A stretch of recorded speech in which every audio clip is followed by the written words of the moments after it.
guys, welcome back. In today's video, we are talking about the AMC 5-year sequence, AMC shares sold, the acquisition rumors, and many more in this video. First, we're taking a look at this.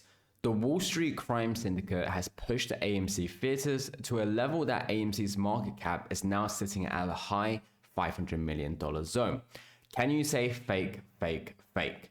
So we've talked about this before, where the current AMC market cap is now at 0.59 billion, considerably below that of December 11th, 2020, 9 months into COVID lockdown, with at that time no light at the end of the tunnel for AMC. Well, closure of ongoing debt refinancing be the spark that lit the fuse. So what we are talking about is, of course, the suppression that has brought AMC to its current price. The price that is lower than when AMC was closed down for business, when AMC had zero revenue coming in, no new infrastructures, no new investments, and yet it is lower than that point. So we know by now that we are, of course, faced with manipulation. We also know how undervalued that is, because you can see from this massive spike of where AMC went to, the market cap that it went to, and this is to understand where AMC can be and of course go even higher.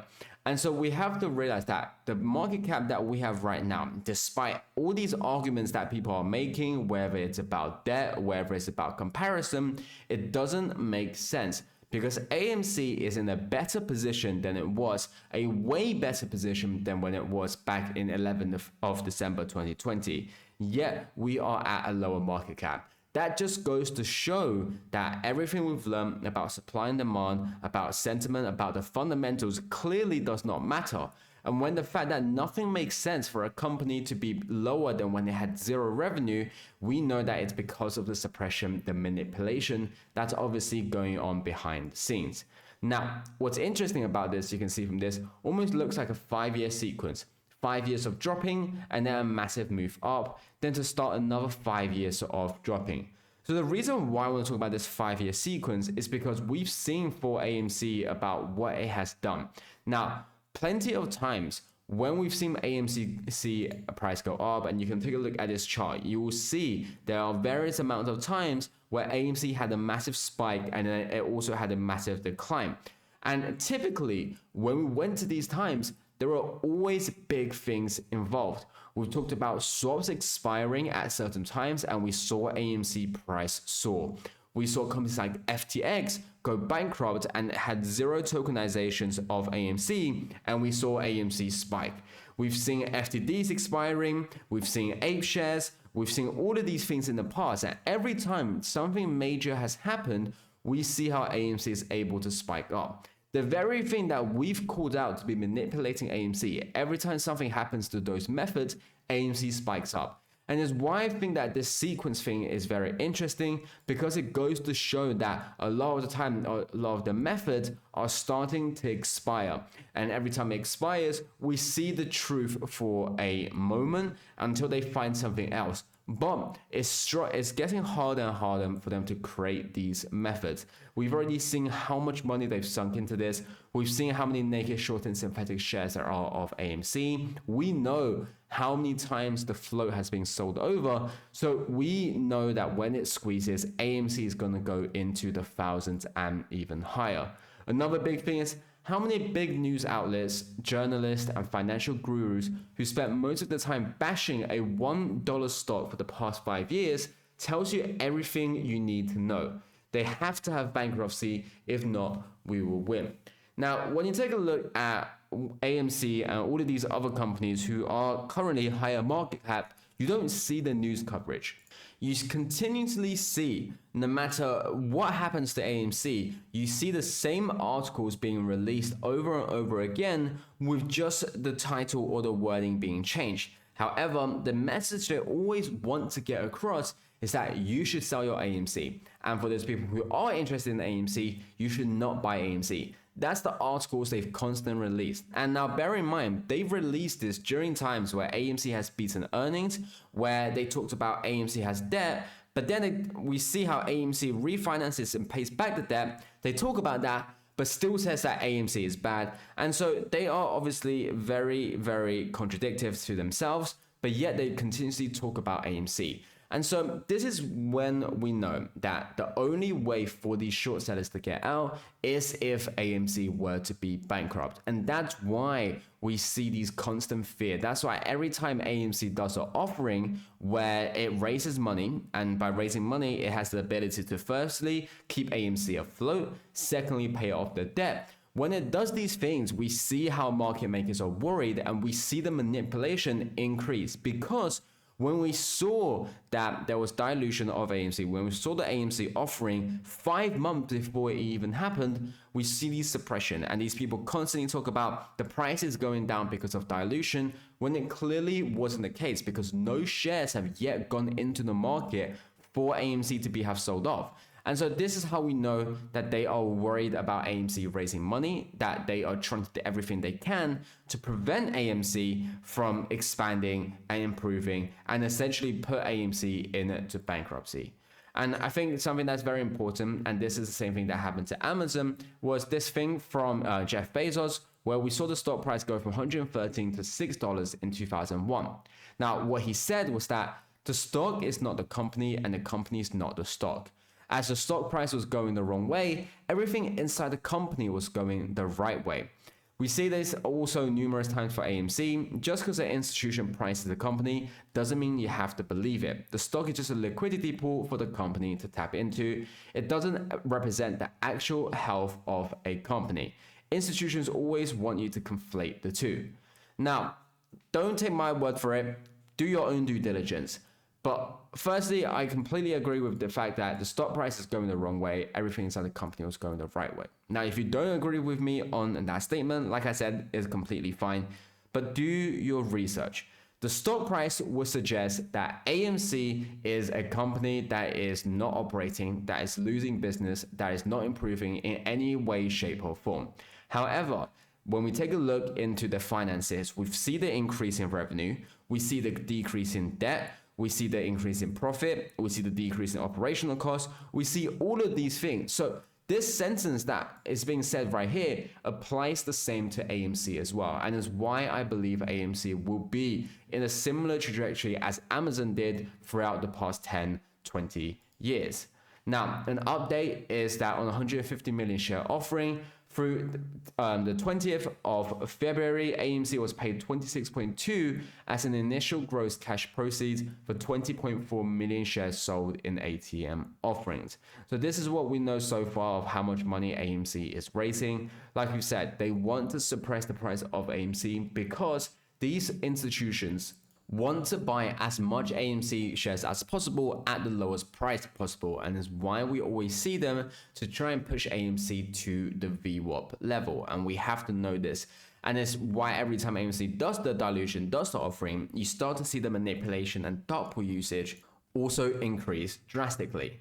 Another thing is AMC just launched a 1.73 billion first lien notes offering and expect a new 750 million new term loan. The goal is to redeem pricey 400 million 12.75% a note due 2027, refinance existing term loan, cut costs, and extend maturities.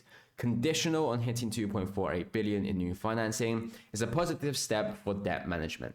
And it's like what we've said at the very start with where AMC is improving drastically. You can see just leveled up its balance sheet. The TLDR have been here since 2021 and not going anywhere. But this is what we talked about. The reason why they are issuing the new note is to get rid of this 12.75, which is a very expensive percentage.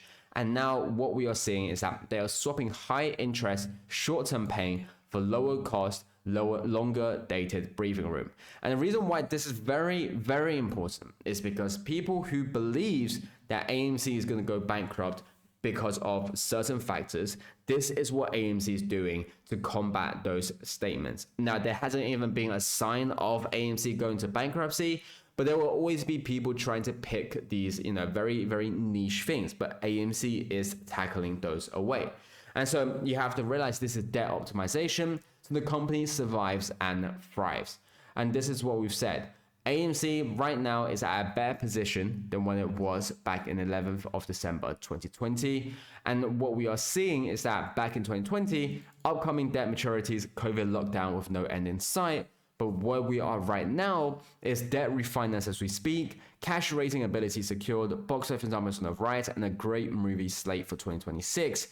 This is just to talk about how undervalued we are, because we are at the same market cap as where we were back in 2020, but we are in a way better condition. And this just goes on to talk about how undervalued we are. Now, an interesting thing that I saw, and the Boss Blunt did a kind of a Q&A on this, or rather a survey, is asking people, have they sold their AMC shares? And the data, now, I'm not surprised at all on this data. If anything, I am in terms of some errors, but what we are looking at is, you can see from here, 12% saying, yes, I sold all my shares, 4% saying, yes, I sold some shares, 35% said, no, I haven't sold any shares, and then 49% saying, no, I haven't sold and I'm buying more.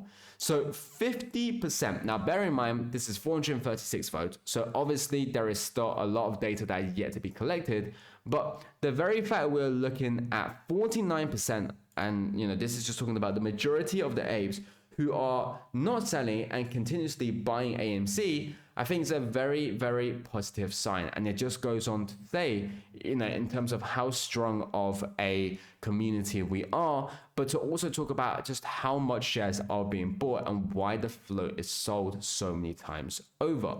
Another thing we're looking at is that breaking rumors that GameStop is going to acquire PayPal. Now, this is something that people have been looking at because PayPal, or rather Ryan Cohen, GME, have obviously been hyping up their acquisition, and Michael Burry said it's something that's obviously going to do something that is going to change it. And if they are able to buy PayPal, this would be a good investment, especially with how they are operating. I definitely believe is that Ryan Cohen has shown him to be someone who's able to bring a company to a new high.